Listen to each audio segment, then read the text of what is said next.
So to continue, we look at Albert Ellis's model, the ABC model, and it's super straightforward, and this really is the basis of Albert Ellis's therapeutic techniques. So basically, A is the activating event, and then beliefs come in because it's our beliefs about the activating event that generates C, the consequences.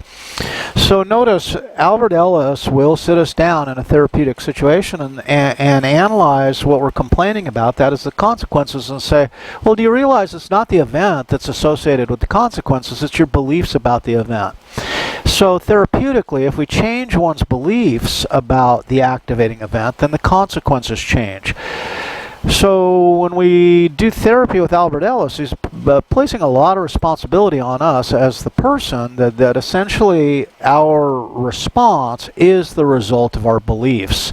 So that's the model. And then he goes on to explicate these amazing irrational beliefs that we might have, like you must have sincere love and approval of almost everyone who's important to you almost all the time.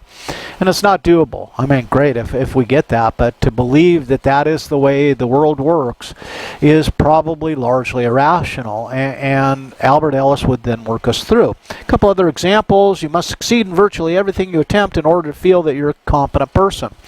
And it's like, no, not necessarily. And when we talk about the self, we'll get into this more deeply about domains of performance. Things must go the way you want, or life is just awful.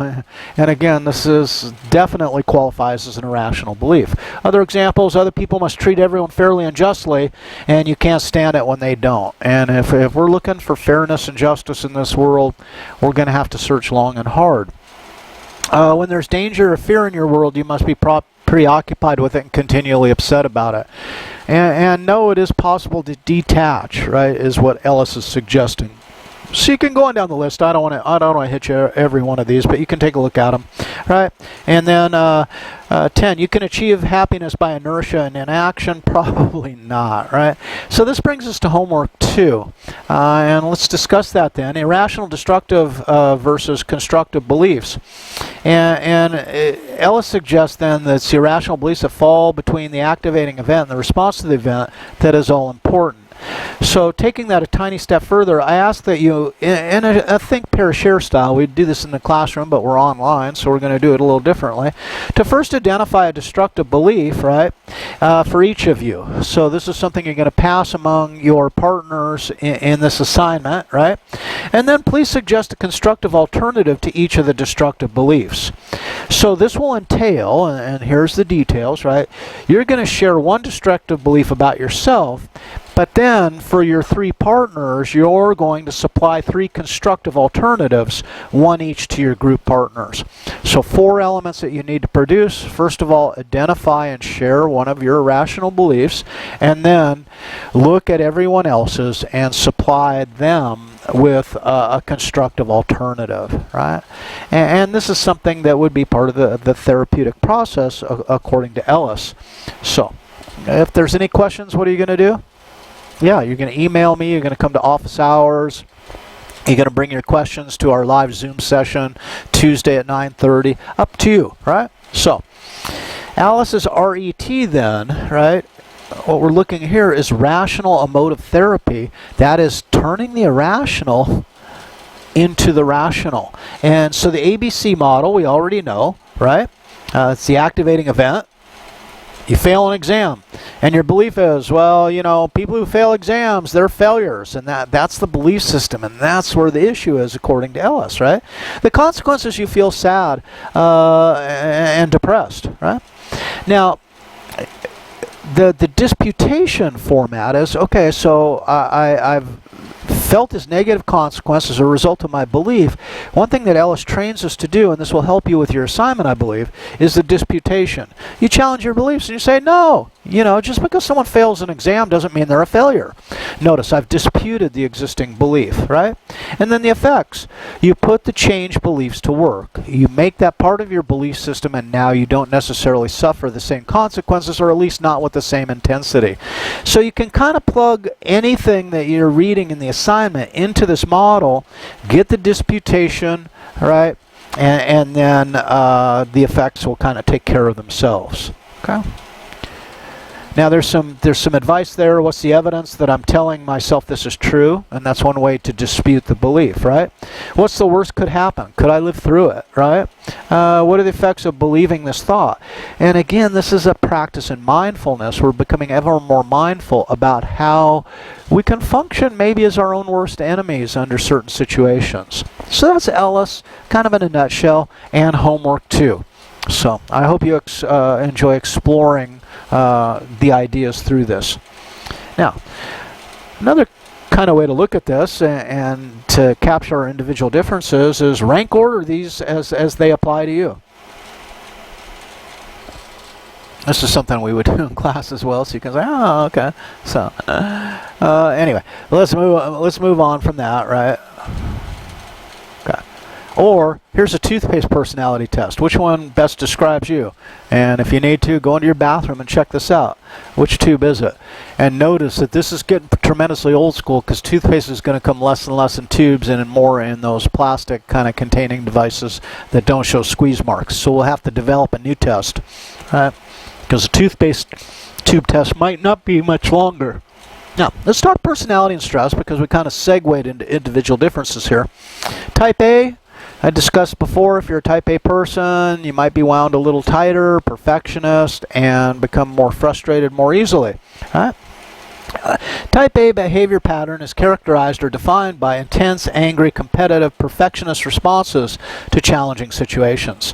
So if this guy gets cut off at a nursery school, you know, in another vehicle, this might be his approach there, right? And this can start rather young, right? Type B behavior is more of a relaxed, unstressed approach to life, kind of laid back, take it as it comes, maybe Homer Simpson. And it's pretty good if you can have crows bring you donuts and beer. So, attention perfectionists. Forget perfect, get more done, be happier, and live longer. Right? Things that drive perfectionists, and if you're a perfectionist, say, hey, do I want these notions, these belief systems driving my bus? That is fear of disapproval. And notice, these are beliefs, and it fits with Albert Ellis's kind of idea. Belief, flaws. If I have flaws, others will reject me. It's funny, we were discussing this in terms of, in our teachers' meeting, when was it, yesterday, and some people were talking about repeatedly editing videos to edit all the flaws out. And some of us kind of offered, well, you know, it's your flaws that might kind of endear you. If students watch us mess up, it's like we're human, they're human, we're all human, and it probably makes us more real in the long run. So maybe some of those flaws, they're okay, you know? I mean, it just indicates we ain't perfect. And who wants to be perfect, right? Perfectionists want to be perfect. So, all or none thinking. I'm worthless if what I do isn't perfect. Okay, well, you can see how destructive that belief could actually be. My needs and wants aren't important. And for those of you who maybe put that overemphasis on should, that kind of results from your interactions with your parents or a partner, my needs and wants aren't important. I think they're probably equally important to the other people embedded in the relationship. It has to get done. If I don't, the world will come crashing down around me. And see above that this is not necessarily the way it is. In fact, in many organizations and many businesses, it's crisis about something that needs to be done, and you know what? It really didn't need to be done at all. So, or if it gets done a little later, then it'll be fine. So it's these beliefs that can often be at the heart of our own kind of self-destructive attitudes. Now, does anyone in the room procrastinate? And yeah, that's probably kind of a universal idea. The deal with procrastination is, first of all, what are we procrastinating on? If you're procrastinating on an important assignment, that probably has ramifications that are more serious than procrastinating washing the dishes, right? So let's take domain into account first and foremost. What is it we're procrastinating? But the downside to procrastination is, let's face it, it's going to prevent you from doing the cool things that you want to do later. And part of growing up, out of that stage of toddlerhood and becoming more industrious, is we learn that let's get the work out of the way so we have time to enjoy ourselves later. And I think that's an important lesson that many of us can learn, is the good stuff will be there. So let's get the work done first, right? Tough lesson to learn and easier said than done, but understand that if you choose to procrastinate, it does carry with it consequences. So common causes of procrastination, and some people have low tolerance for frustration. They say, that's going to be a bitch to do that. I don't even really want to get into that at all, right? Because it's just going to piss me off, right? Or fear of failure. That is, I don't want to get started on this because I might not do it as well as I want to, and I don't want to slap my face in that. Or fear of success. Man, if I become too successful, and this is often a workplace situation, the people who are the go-tos, the get-her-dones, they always get more work piled on them, so we might fear success and put things off. Maybe in a sandbagging style. Distaste for a particular task or poor motivation. All right, so we may be really good and eager to get one thing done, but not so much another thing. And that's just back to that domain or context specificity. Self-doubt. I don't know if I can do this, and therefore, if I have self-doubt, why do I need to verify that I can't do it? So I just put it off because I don't want to verify that I couldn't. Maybe we feel overwhelmed. There's just so much to do. I just can't. I have to put some stuff off. And I think that's going to be true of all of us for this semester. That we're not going to be able to get all of the things done that we need to get done. And but let's just attack the things that we can and move on down the list. Some people say that they work better under pressure. I'm not a firm believer in this one, but maybe that's where people come from. I worked with a guy at the paper mill, Rod Mosman. I loved Mosman. He's a great guy. We really complemented each other in our work styles. But he used to say one thing that would drive me crazy, and he would make me crazy, and that was there's nothing as efficient as the last minute. And a lot of times I wanted to strangle him, because he's waiting to the last minute, and I was of the opinion that we needed to get on it much earlier. Right?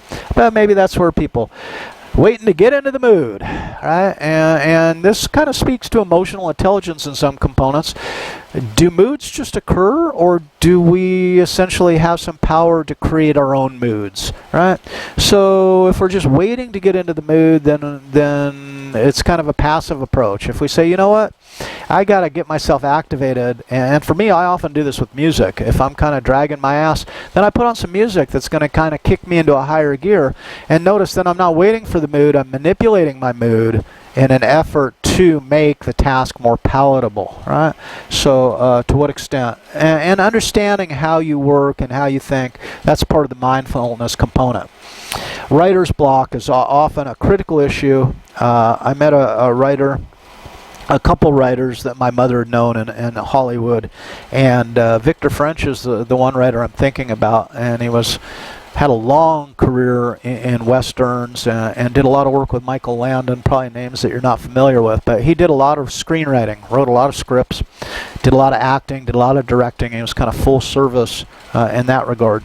And he told me about writing. He said, you know, Mark, he says, sometimes I'm not in the mood to write, sometimes I don't want to write, and what I do is I set aside a certain amount of time. So, for example, 9 a.m. to 1 p.m., Monday through Friday, I sit down at the typewriter. Yeah, this is pre-computers. I sit down at the typewriter and I write. And I won't allow myself to get up. And I might as well write because I'm sitting there and I'm going to sit there for those 4 hours. So he could muster the discipline to put him into the writing context, right? And then the writing would eventually come. So that's how he kind of overcame writer's block, was just force himself to write anything, right? And again, perfectionism comes back. But what I really want to talk about procrastination, and where I think, kind of one of the real kind of hidden whammies for procrastination comes to us from Graham Wallace, at least my interpretation of Graham Wallace. And this is from his book, The Art of Thought. This is circa 1926, and this is thinking about thinking. This is the story of metacognition, according to Graham Wallace. And he says, creativity is a four-step process. We have to prepare, and that is we have to provide ourselves with inputs. So we have to come to understand the situation. We have to give ourselves the knowledge, the background, the skill, the tools, whatever it is that's in that domain in which we're performing. So we have to identify the problem, the definition. We have to gather info about it, all right? And then do nothing. And this is the incubation period. And this is a period that we cannot control. And so we just have to get ready. That is, we have to prepare. We have to put all this stuff in our head. And incubation is a non-conscious process. So what's happening is I presented myself with a problem. I presented myself with the information that's pertinent. And now I just let my non-conscious mind, like that 98% of my mind, which is non-conscious, just let it work. Just try its combinations, and the non-conscious wants to do a good job for me, and it's just recombining all these elements and recombining all these elements, and then suddenly the elements combine in a certain pattern, and the non-conscious says, that's pretty good. And that's when we have that illumination, right? The illumination is that aha moment. The cartoon character, the light bulb goes on. And that's the non-conscious presenting the result of its work to the conscious mind, and then the conscious mind goes through the process of verification. Is this an adequate solution? Is it a good solution or not, right? And that's, but notice, if we wait to the last minute to work on a problem, then we give ourselves no opportunity for incubation. We just try to force a solution, and it diminishes our creative potential.